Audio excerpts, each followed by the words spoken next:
அதிமுக பாஜக கூட்டணி உறுதியாயிடுச்சு அப்படிங்கிற நியூஸ் வந்து நிஜமாவே சந்தோஷப்பட்டோம். 200 சீட் அடிக்கணும் அப்படின்னு தலைவர் சொன்னது அப்படிங்கிறது வந்து சாத்தியம் ஆல்மோஸ்ட் முடிஞ்சிருச்சு. இதே எடப்பாடி பழனிசாமி தான் வந்து அதிமுகவோட என்றைக்குமே கூட்டணி இல்லை, இந்த தேர்தலையும் இல்லை, அடுத்த தேர்தலையும் இல்லை அப்படின்னு சொன்னார். ஆனால் மறைமுகமாக அவர்களுக்குள் ஒரு கள்ள தொடர்பு இருந்தது அப்படிங்கிறத நம்ம சொல்லிகிட்டே வந்தோம். அது உறுதியாயிடுச்சு. கொத்தடிமைகளின் கூடாரம் அப்படிங்கிற மாதிரி அயோக்கிய கும்பலின் கூடாரம் தான் அதிமுக பாஜக கூட்டணி. மாநில சுயாட்சி அப்படிங்கிறதான் கொள்கையாக நம்ம இங்கே எல்லாரும் பேசிகிட்டு இருக்கோமா? இப்போ தமிழ்நாட்டிற்கு என்ன தேவை அப்படிங்கிறத பற்றிலாம் பேசிகிட்டு இருக்கும்போது எனக்கு எந்த கொள்கையுமே கிடையாது, தேர்தல் கூட்டணி அந்த கூட்டணி அமைஞ்சால் மட்டும் போதும் அப்படின்னு சொல்லிட்டு அதிமுக போய் பிஜேபி கிட்ட கூட்டணி சேர்ந்துருக்கு அப்படின்னா, அப்போ அதிமுக அப்படிங்கிறது எப்படிப்பட்ட கட்சியாக இத்தனை ஆண்டு காலம் இந்த தமிழ்நாட்டில் இருந்திருக்குன்னு ஒன்று இருக்கு இல்லையா சார்? இது எவ்வளோ பெரிய அயோக்கியத்தனமான பேச்சுன்னு நான் கேட்குறேன். தமிழ்நாட்டு மக்கள் எனக்கு ஓட்டு போடலை, அதனால நான் உங்களை பழி வாங்குவேன். இப்போ அதிமுகவோட பிஜேபியும் கூட்டணி வச்சிருக்கு, அதனால இப்போ எனக்கு ஓட்டு போட்டிங்கன்னா உங்களுக்கு பிடுங்கி நட்டிடுவேன்னு பிஜேபி சொன்னால் அப்போ எவ்வளோ பெரிய அயோக்கியத்தனமான பேச்சு. உனக்கு ஓட்டு போட்டால் ஒரு மாதிரி ட்ரீட் பண்ணுவேன், ஓட்டு போடலன்னா ஒரு மாதிரி ட்ரீட் பண்ணுவேன் அப்படின்னா, அப்போ இந்த நாட்டினுடைய பிரதமராக நீ இருக்கிறனா அப்போ எந்த அளவிற்கு எங்களை நீ வந்து பழி வாங்கிக்கிட்டு இருக்க? இப்போ யோகேஸ்த மோடி என்ன பண்ணணும்? ரோஷமானம் இருக்கிறவரா இருந்தா என்ன பிரதமர்லயே மரியாதை கொடுக்கணும். இருப்பவராக இருந்தால் விஜய் அப்படிங்கிற அரசியல் தெரியாத தற்கொலை அப்படிங்கிறதுக்கு இதை விட வேற என்னங்க சாட்சி வேணும்? அதாவது இதுக்கு முன்னாடி வந்து இவங்க 2 பேரும் வந்து அண்டர் கிரவுண்ட் டீலிங்ல இருக்கிறாங்க அப்படின்னு அவர் பேசிக்கிட்டே இருந்தார். இப்போ அப்பட்டமா பிஜேபி அதிமுக தான் கூட்டணி அப்படிங்கிறது தெரிஞ்சு போகுது. அரசியல் தெரிந்த, கலர் நிலவரம் தெரிந்த எந்த கட்சி தலைவர்களாவது திமுகவும் பாஜகவும் வந்து மறைமுக இதில் அண்டர்ஸ்டாண்டிங்ல இருக்குன்னு யாராவது சொன்னாங்களா? குஷ்புவும் ஒரு பிரபுவும் இருப்பாங்க, எனக்கு கல்யாணம் அப்படின்னு ஒருத்தர் ஓடி வர, நான் தாண்டா முதலமைச்சர் திமுகவும் எனக்கும் தான் போட்டி அப்படின்னு விஜய் சொல்றது அப்படிங்கிறது அரசியல் தெரியாது அவருக்கு. லிபர்டி தமிழ் நேயர்களுக்கு வணக்கம். இன்றைய நேர்காணலில் நாம் சந்திக்க இருப்பவர் திராவிட நட்பு கழகத்தை சார்ந்த தோழர் ஸ்ரீவித்யா அவர்கள். வணக்கம் தோழர். 2026 அதிமுக பாஜக கூட்டணி உறுதியாயிருச்சு. பத்திரிகையாளர் சந்திப்பில் அதை ஒன்றிய அமைச்சர் அமித்ஷாவும் எடப்பாடி பழனிசாமியும் உறுதி செஞ்சுட்டாங்க.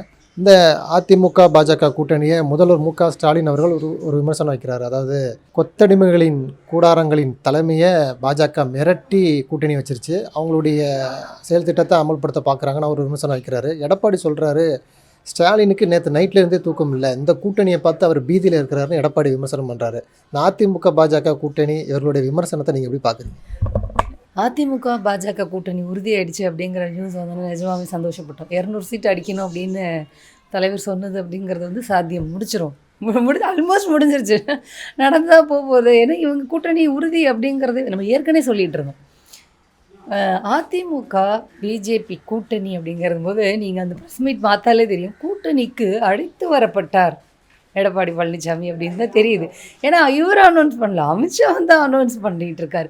இதே எடப்பாடி பழனிசாமி தான் வந்து அதிமுகவோட என்றைக்குமே கூட்டணி இல்லை, இந்த தேர்தலையும் இல்லை, அடுத்த தேர்தலையும் இல்லை அப்படின்னு சொன்னார். ஆனால் மறைமுகமாக அவர்களுக்குள் ஒரு கள்ள தொடர்பு இருந்தது அப்படிங்கிறத நம்ம சொல்லிகிட்டே வந்தோம். அது உறுதியாயிடுச்சு. அப்படி அது அப்பட்டமாக உறுதியானோன்னா வெளில தெரிஞ்சோன்னு சந்தோஷம் தானே நாங்கள் படுவோம். அப்போ 234 தொகுதிகளில் 200 தொகுதிகளில் வந்து திமுக கூட்டணி வந்து வெற்றி பெறும் அப்படிங்கிறது உறுதியாயிடுச்சு இல்லை?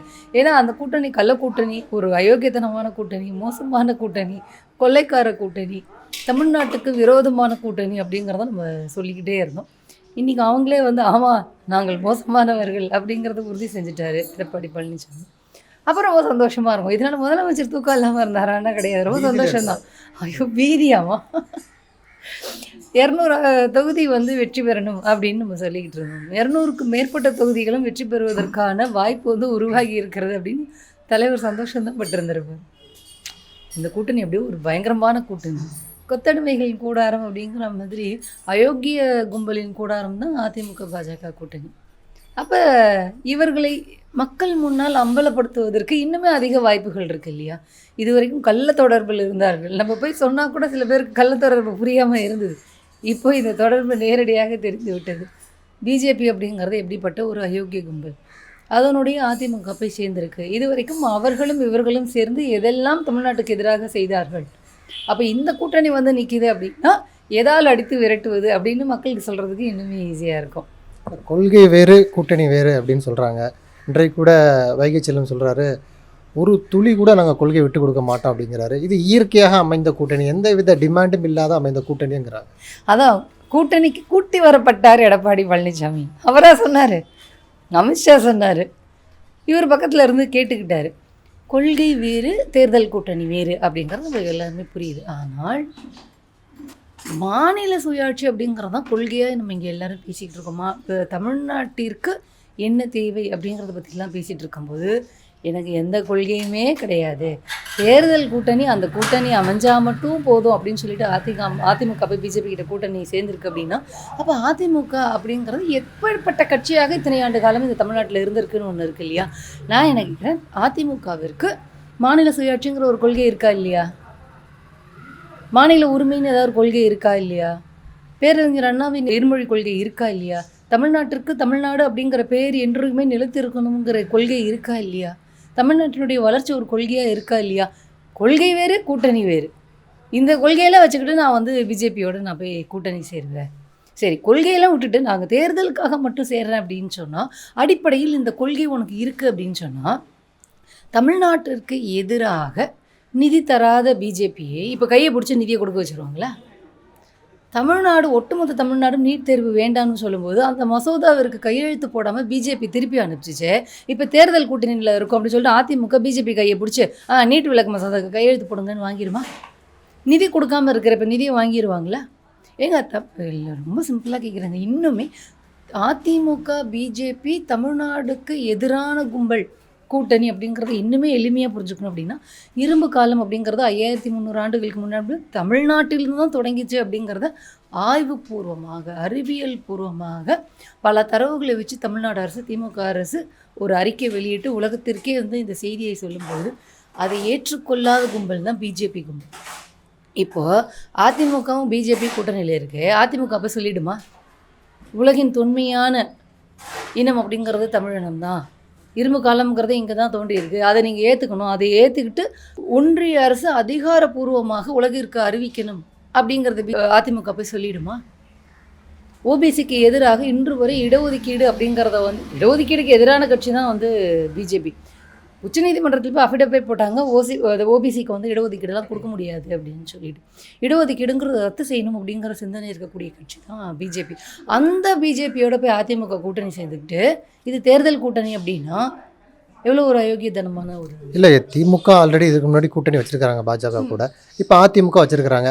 அதாவது ஒரு ஒன்றிய அரசோடு இணக்கமாக இருக்கக்கூடிய அரசு தமிழகத்தில் வந்தால் தமிழக மக்களுடைய அந்த நலங்கள், பல்வேறு திட்டங்கள், நிதிகள் வரக்கூடிய வாய்ப்பு இருக்குது இல்லையா?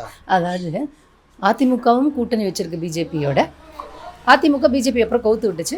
இது 1999 2001 ஹிஸ்ட்ரி. அப்போ டிஎம்கேவும் பிஜேபியோட கூட்டணி வச்சுருக்கு. சரி, ஒரு அரசியல் களம் அப்படிங்கிறது கால சூழ்நிலையை பொறுத்து முடிவுகள் எடுக்கும். 20 ஆண்டுகள் கழித்து, 25 ஆண்டுகள் கழித்து சூழ்நிலை என்னவாக இருக்கிறது, அன்னைக்கு நீ வச்ச அதனால் நான் இன்னைக்கு வைப்பேன் இதெல்லாம் ஒன்றும் கிடையாது அப்படின்னு சொன்னால் முட்டாள் தான் எடப்பாடி பழனிசாமி, அது தெரியும்.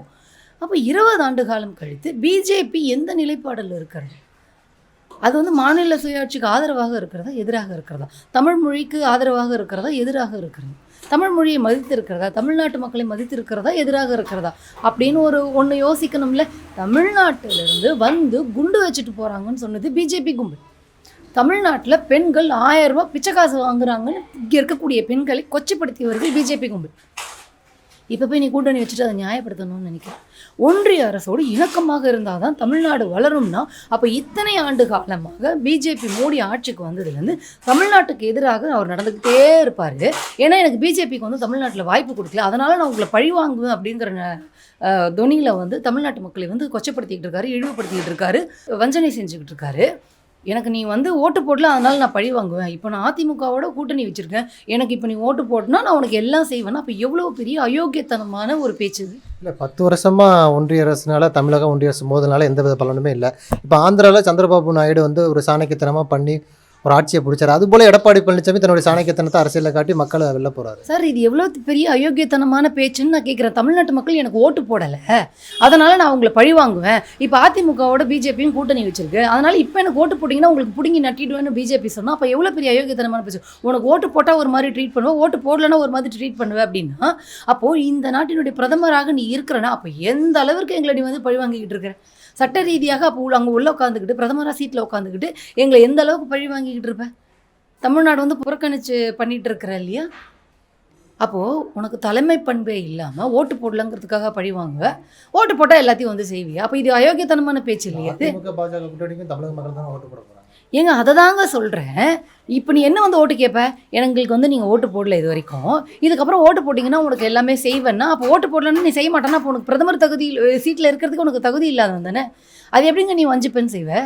உனக்கு இது வரைக்கும் நாங்கள் ஓட்டு போடல, தமிழ்நாட்டில் ஒன்று வந்து நாங்கள் தோற்கடிச்சிட்டோம், பிரதமராக போய் உட்காந்துட்டேன், ஆனால் எங்களுக்கு நிதி கொடுக்க மாட்டேன், நீதியை மறுப்ப, தமிழர்களை கொச்சப்படுத்தி பேசுவேன், வட மாநிலத்தில் போய் தேர்தலுக்கு போய் இங்கே வந்து ஒரு தமிழன் ஆள்வதா அப்படின்னு சொல்லிட்டு தமிழர்களை கொச்சப்படுத்தி பேசுவேன், கோவிலினுடைய பொக்கிஷாரையின் சாவி வந்து தமிழ்நாட்டில் ஒளிச்சு வைக்கப்பட்டிருக்கு, தமிழர்களை திருடருங்க அப்படிங்கிற மாதிரி பேசுவேன் நீ, தமிழ்நாட்டில் வந்து பாம்பு போடுறாங்கன்னு சொல்லிட்டு தீவிரவாதி மாதிரி பேசுவேன் நீ, இங்கே இருக்கக்கூடிய மக்களை வந்து கொச்சப்படுத்துவேன், மாணவர்களுடைய கொச்சப்படுத்துவேன் நீ, தமிழ்நாடு கல்வியில் பின்தங்கி இருக்குன்னு சொல்லுவேன், இங்கே இருக்க மாணவர்கள் தான் வந்து படிப்பில் முன்னேறி இருக்கிறாங்க, அப்போ எல்லா விதத்துலேயும் நான் உங்களை கொச்சப்படுத்தி பேசுவேன், ஆனால் உங்ககிட்டயே வந்து ஓட்டு கேட்பேன், நீ ஓட்டை போட்டால் உனக்கு செய்வேன். அப்போ இது பச்சை அயோக்கியத்தனம் இல்லை?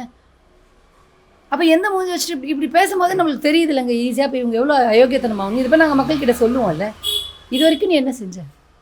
நிதி கொடுக்க முடியாது சார் அப்படின்னு கல்வி நிதியை நிறுத்தி வச்சுருக்காங்க சார், கொடுக்க மாட்டோம்னு சொல்கிறாங்க சார்.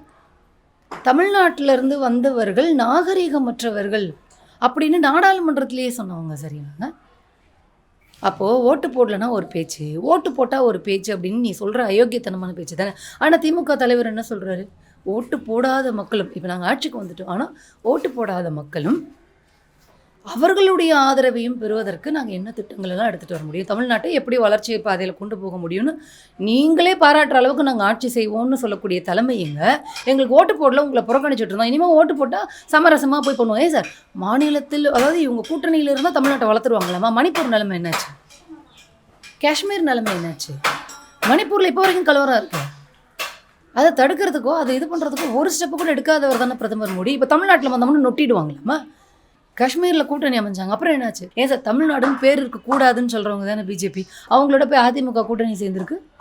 தேர்தல் கூட்டணி இன்று கூட்டணியை அறிவித்ததே அமித்ஷா தான். நாளைக்கு அந்த கூட்டணியோட இவங்க சொல்கிறாங்க இல்லையா, ஸ்ட்ரீட்ஸ் எவ்வளோ ஷீட்டு வந்து ஷேர் ஆக போகுது, யார் வந்து அதிகாரத்தில் இருக்க போகிறாங்கன்னா, அப்போ நீ காஷ்மீரோட நிலைமை தானே தமிழ்நாட்டுக்கு வரும், மணிப்பூரோட நிலைமை தானே தமிழ்நாட்டுக்கு வரும். உடனே முட்டு கொடுக்க வருவாங்க, குஜராத்தை வளர்த்துருக்கோம் அப்படின்னு சொல்லிட்டு.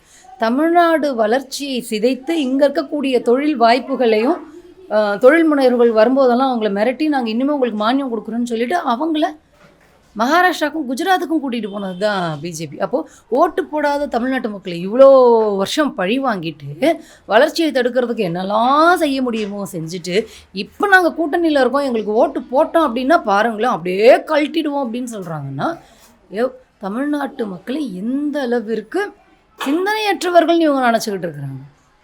இப்போது இது எவ்வளோ ஒரு கேவலமான ஒரு செயல்.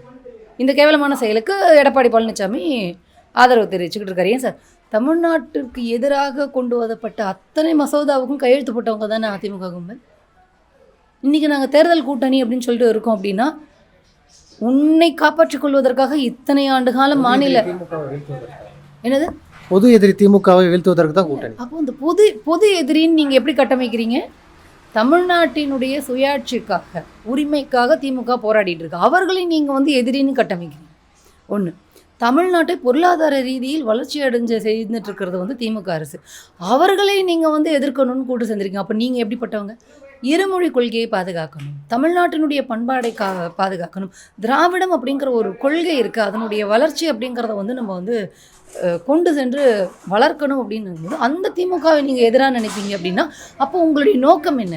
நான் என்ன கேட்குறேன், திமுகவை எதிரியாக நீ நினைக்கிற அப்படின்னா திமுகவோட சிறப்பான கொள்கை நீ வச்சுருக்கியா? திமுகவோட ரொம்ப சிறப்பாக உன் மாநிலத்தை நீ வளர்த்துட்டியா பிஜேபி ஆளுற மாநிலத்திலே? அப்போ நீங்கள் பொது எதிரின்னு கட்டமைக்கிறது இப்படிப்பட்ட வளர்ச்சியை தமிழ்நாட்டுக்கு கொண்டு வர, மாநில சுயாட்சிக்கான திட்டங்களை எல்லாம் மசோதாக்களை எல்லாம் எடுத்துகிட்டு வர திமுகவை அப்புறப்படுத்திட்டு நாங்கள் வரணும்னு நீ நினைக்கிறேன்னா நீ எவ்வளோ பெரிய அயோக்கியத்தனம். நான் அதான் ஒன்று, இவர்களை விட சிறப்பு வாய்ந்த கொள்கை உங்ககிட்ட இருக்கணும். இல்லை, தமிழ்நாட்டுக்கு எதிராக எத்தனை செய்ய முடியுமோ அதை அத்தனையும் செஞ்சுட்டு நாங்கள் வந்து வளர்ப்போம். பொது எதிரியை வீழ்த்துவதற்காக பிஜேபிங்கிற ஒரு ஃபேசிச கும்பல்கிட்ட கூட போய் நாங்கள் கூட்டணியில் சேருவோன்னு அதிமுக போய் சேர்ந்துருக்கு அப்படின்னா தமிழ்நாட்டுக்கு எதிரான கும்பல் அதிமுக அப்படின்னு நல்லா அம்பலப்பட்டு போகுது. அவ்வளோ.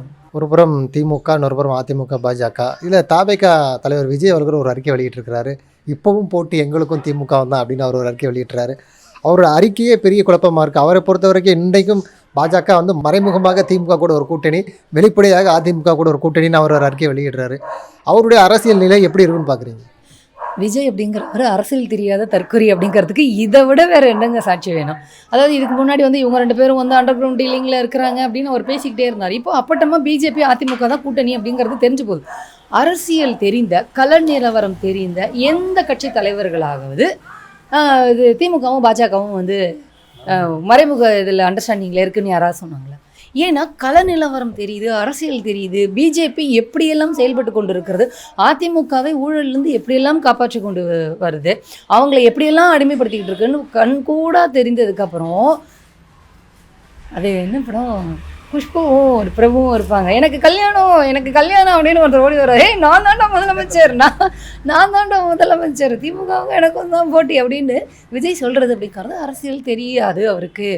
கொள்கை எதிரி பாஜக, அரசியல் எதிரி திமுக. சரி, திமுக ஆட்சியில் இருக்குது, இவங்களை தவிர நாங்கள் எல்லாரும் இப்போ அவங்கள தூக்கிட்டு நான் வரணும் அப்படின்னு ஆசைப்படுறது எல்லா கட்சிகளுக்கும் இருக்கக்கூடிய இது.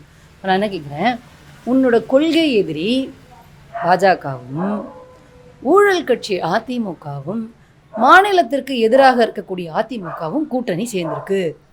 இப்போ நீ ஒரு அரசியல் கட்சி தலைவர் என்றால் உன்னோட கொள்கை எதிரியும் தமிழ்நாட்டுக்கு விரோதமான அதிமுகவையும் நீ கண்டிக்கணும்ல, எதிர்க்கணும்ல, அவங்கள மக்கள்கிட்ட அம்பலப்படுத்தணும்ல.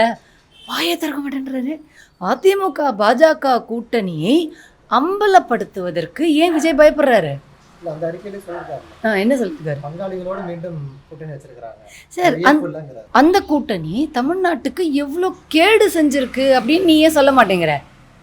ஏன்னா உன்னோட தொண்டர்களுக்கு ஏதாவது இந்த அரசியல் குறித்த புரிதல் ஏற்பட்டுடும் அப்படின்னு சொல்லிட்டா அவங்களோட சேர்ந்துருக்காங்க. அதுதான் நாங்கள் இப்போ அவ்வளோ நாளாக சொல்லிக்கிட்டு இருக்கோம். நீ என்ன சொன்ன, எங்களுக்கும் அவங்களுக்கும் தான் கூட்டணின்னு சொல்லிட்டு இருந்தேன். அப்போ உனக்கு அரசியல் தெரியாது. இப்போ தெரிஞ்சு போச்சு அவங்க 2 பேரும் கூட்டணி, அவங்க எப்போதும் போல போய் சேர்ந்துருக்குறாங்க. இவங்க வந்து தெரிஞ்ச கூட்டணி, இவங்க தெரியாத கூட்டணி அப்படின்னு சொல்கிறேன்னா உனக்கு அரசியலில் ஆசை இருக்கே தவிர அறிவில்லை. ஒரு கொள்கை எதிரி தமிழ்நாட்டுக்கு எதிராக இத்தனை செய்து கொண்டு இருக்கும் பொழுது அவனை கண்டிக்க கூட நீ பயப்படுற, அவங்கள அம்பலப்படுத்த பயப்படுற. இப்போ போட்டி இருக்குல்ல, இப்போ தேர்தல் 2026 தேர்தல் எப்படிப்பட்ட போட்டி வரும் அப்படின்னு நம்மளால் ஓரளவு யூகிக்க முடியுது இல்லையா? இப்போது உன்னுடைய அரசியல் எதிரி திமுக கூட்டணி, இவங்க கொள்கை கூட்டணி எதிரி. இப்போ நீ எப்படி எதிர்க்க போகிற? அந்த எதிர்க்கிறது உன் அறிக்கையில் ஒன்றுமே தெரியலையே. அவங்களோட போய் சேர்ந்துக்கிட்டாங்க, ஆனால் நான் இவங்கள தான் எதிர்ப்பேன். அந்த கூட்டணியை பற்றி உன்னுடைய கருத்தை, விமர்சனத்தை சொல்கிறதுக்கு ஏன் பயப்படுற? பாஜக ஒரு ஃபேசிஸ்ட்னு சொல்கிறதுக்கு உனக்கு ஏன் பயம்? அதிமுக தமிழ்நாட்டுக்கு எதிரானது அப்படின்னு சொல்கிறதுக்கு பயம் உனக்கு என்ன? அதிமுக ஊழல் கட்சி, அதில் வந்து காப்பாற்றிக்கிறதுக்காக பிஜேபி கூட்டணிக்கு சம்மதிச்சிருச்சுன்னு சொல்கிறதுக்கு உனக்கு என்ன? சரிப்பா, நான் சொன்னதை அப்படியே சொல்ல வேண்டாம், உனக்கும் கொஞ்சம் அறிவு இருக்கும்ல. ஏன் இவர்களோட போய் சேர்ந்தார்கள்? அப்போ இவர்களுக்கு மாநில உரிமையின் மீது, மாநில வளர்ச்சியின் மீது அக்கறை இல்லையாங்கிற கேள்வியெல்லாம் உனக்கு வரமாட்டேங்குது. ஏன்னா அந்த சிந்தனையே விஜய்க்கு கிடையாது. இப்போ நீங்கள் அவர்கிட்ட போய் கேளுங்களேன், நான் வந்து இப்போ பொதுவாக நான் எல்லாருக்கும் எல்லா கட்சியும் சொல்லுது, நான் வந்தால் வளர்ச்சி கொண்டு வரேன். எப்படி கொண்டு வரேன்? இப்போது தமிழ்நாட்டினுடைய பொருளாதார வளர்ச்சி விகிதத்தை திமுக அரசு 9.69 அப்படின்னு வளர்த்தெடுத்துருது. கடந்த ஒரு 2011 இப்போ வரைக்கும் பார்த்தீங்க அப்படின்னா க்ரோத் ரேட் அப்படின்னு சொல்லுவோம், கிட்டத்தட்ட ஒரு 10% அளவுக்கு வளர்த்தெடுத்து. இப்போ நான் வந்தால் நீ எப்படி அதை இன்னும் அதிகப்படுத்துவேன்னு சொல்ல தெரியணும்.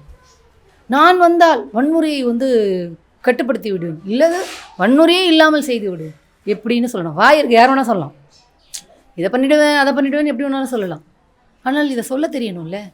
அதை சொல்ல தெரியல, உனக்கு வந்து உன்னோட கொள்கை எதிரி கூட்டணியை பற்றி விமர்சிக்க தெரியல அப்படின்னா ஆசை இருக்குது, அறிவு இல்லை விஜய்க்கு. அவ்வளோ. இந்த ஆளுநர் விவகாரத்தில் உச்சநீதிமன்றம் கொடுத்த தீர்ப்பை இன்றைக்கு முதல்வர் பாராட்டியிருக்கிறாரு. இது வந்து எல்லா மாநிலங்களுக்கும் ஒரு முன் உதாரணமாக இருக்குன்னு சொல்கிறாரு.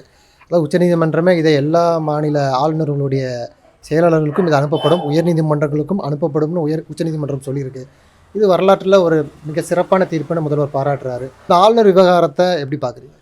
இப்படி ஒரு மாநில சுயாட்சிக்கு அரசியலமைப்பு சட்டத்தில் ஒரு திருத்தத்தை, மாநில உரிமைக்கு ஆதரவாக ஒரு திருத்தத்தை கொண்டு வர செய்வது அப்படிங்கிற ஒரு நிலையை உருவாக்கியது திமுக அரசு. இதற்கு தான் அவங்க கட்சியை தொடங்கினாங்க. இப்படிப்பட்ட திமுகவை வந்து ஒழிக்கணும், இப்படிப்பட்ட திமுக அரசை வந்து ஆட்சியிலேருந்து அகற்றணும் அப்படின்னு பல கும்பல் சுற்றிக்கிட்டு இருக்குன்னா அவர்கள் யாருக்கு ஆதரவாக இருக்கிறார்கள் அப்படிங்கிறத மக்கள் புரிஞ்சுக்கணும். அதனால தான் தலைவர் சொன்னார், நோய் பரப்புகிற கிருமியை வந்து ஒழிக்கணும் அப்படின்னு நம்ம முயற்சி பண்ணும்பொழுது நம்மை குறை சொல்லுகிறார்கள் என்றால் அந்த கிருமியை வந்து பாதுகாக்கிறார்கள் அப்படிங்கிற அர்த்தம் தான். அதுதான் வந்து விஜய் வந்து அதிமுக பாஜக கூட்டணியை பற்றி பேசாமலேயே இருப்பது அப்படின்னு. இப்போது இவ்வளவு நடந்ததுக்கு பிறகும் அதிமுக பாஜக கூட்டணி அப்படிங்கிறது உறுதியாயிடுச்சு இல்லையா? ஆளுநர் இப்படி மாநில சுயாட்சிக்கு எதிராக, மாநில அரசுக்கு எதிராக, மாநில மக்களினுடைய முடிவுகளுக்கு எதிராக அவர் ஒரு தனியாக ஒரு அரசு நடத்துவார் அப்படிங்கிறது தவறு அப்படின்னு நீதிமன்றம் தீர்ப்பு கொடுத்துருக்கு. இப்போது அதிமுக பாஜக கூட்டணி உறுதியாயிடுச்சு. அதிமுக பிஜேபி கிட்ட போயிட்டு ஆளுநரை மாற்றுங்க, இவர் இவ்வளோ அயோக்கியத்தனம் பண்ணியிருக்காரு, நீங்கள் தானே அனுப்பிச்சிங்க, இப்போ நம்ம கூட்டணியில் வந்துட்டோம், குறைந்தபட்ச செயல் திட்டம் அப்படிங்கிறதுல ஆளுநரை மாற்றுங்க அப்படின்னு அதிமுக சொல்லிடுமா? பிஜேபி அரசு ஆளுநரை மாற்றிச்சா இது வரைக்கும்? மாற்றலை. அப்போது தமிழ்நாட்டில் எங்களோட கூட்டணியை ஆதரித்தா நாங்கள் தமிழ்நாட்டை வளர்த்து விடுவோம்னு மோடி ட்வீட்டு போடுறதும், அமித்ஷா ட்வீட்டு போடுறதும், எடப்பாடி பழனிசாமி ட்வீட் போடுறதும் நாடகம். ஏன் உங்களால் ஆளுநரை மாற்ற முடியல? உச்சநீதிமன்றமே ஒரு ரியாஸ்கானோட வடிவேல் காமெடி வரும்ல, இவனை அடித்தும் பார்த்தாச்சு அவுத்தும் பார்த்தாச்சு, அப்படி இவன் என்னடா தான்டா செய்யறது? உச்சநீதிமன்றமே வெறுத்து போய் இதன் பிறகு ஆளுநரை எப்படி தான் கையெழுத்து போட செய்வதுன்னு தெரியலையே. சரி, உச்சநீதிமன்றத்துக்குன்னு ஒரு அதிகாரம் இருக்குது, அதை பயன்படுத்தி நாங்கள் அந்த மசோதாக்கள் எல்லாருமே நிறைவேற்றிடுறோம், ஆளுநர் இப்படி தான் செயல்படணும் அப்படிங்கிற விதிமுறைகளையும் நாங்கள் உறுதிப்படுத்திடுறோம் அப்படின்னு சொல்லிட்டு கொடுத்துருக்கு. இப்போது யோகியஸ்த மோடி என்ன பண்ணணும்? ரோஷமானோ இருக்கிறவராக இருந்தால் ஏன்னா பிரதமர்லேயே மரியாதை கொடுக்கணும். இருப்பவராக இருந்தால் தமிழ்நாட்டு மக்களின் மீது மதிப்புடையவராக இருப்பாரானால், உச்சநீதிமன்றத்தை மதிப்பாரே ஆனால், அரசியலமைப்பு சட்டத்தை மதிப்பவரே ஆனால் ஆளுநரை மாற்றிருக்கணுமே. இப்போது இது வரைக்கும் நீங்கள் மாற்றலையே. அப்போது வெக்கங்கட்டு அவரும் உட்காந்துக்கிட்டு இருக்காரு, கேடு சிந்தனையோட பிரதமரும் அங்கே உட்காந்துக்கிட்டு இருக்காரு. இன்னும் எல்லாம் தமிழ்நாட்டுக்கு எதிராக என்ன செய்ய முடியும் அப்படின்னு உட்காந்துக்கிட்டு இருக்காங்க. இந்த கும்பலோட அதிமுக போய் கூட்டணி சேர்ந்துருக்கு. நன்றி தோழர். நிறைய தகவல்களை நேயர்களுக்கு சொல்லியிருக்கீங்க. உங்களுடைய நேரத்துக்கு